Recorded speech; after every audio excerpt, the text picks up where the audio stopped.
Brazil, clashes in São Paulo, strikes ahead of World Cup.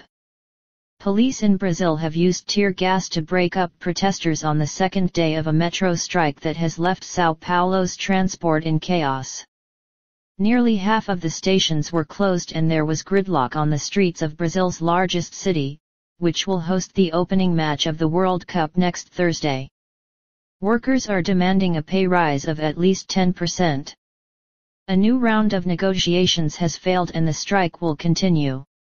A third of São Paulo's metro stations were closed on Friday morning, and there were more than 200 kilometers 125 miles of traffic jams across the city in the morning rush hour.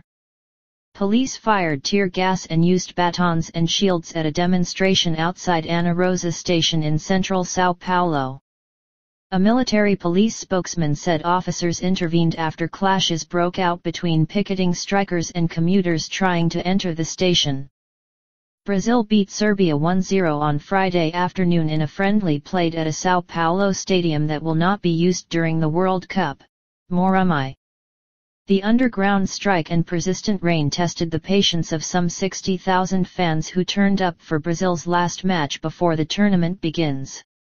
The World Cup will kick off on June 12 with a match between the hosts Brazil and Croatia at the Itaquerão Stadium, or Arena Corinthians, in the outskirts of São Paulo. Football's world governing body, FIFA, said on Thursday it was confident the World Cup would be a success. "I'm an optimist.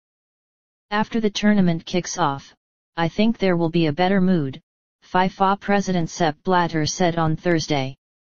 The Brazilian government is under a huge amount of pressure as the only viable way for fans to reach the Itaquerão Stadium for the World Cup is on public transport, says the BBC's Katie Watson in São Paulo.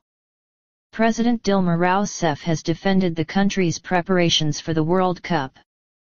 "Everywhere in the world, these big engineering projects always go down to the wire," she told reporters on Friday. The demonstrations would not be allowed to disrupt the tournament, she added. Brazil has seen a year of street protests against bad governance and perceived excessive spending in preparations for the World Cup and the Olympics, which Rio de Janeiro will host in 2016.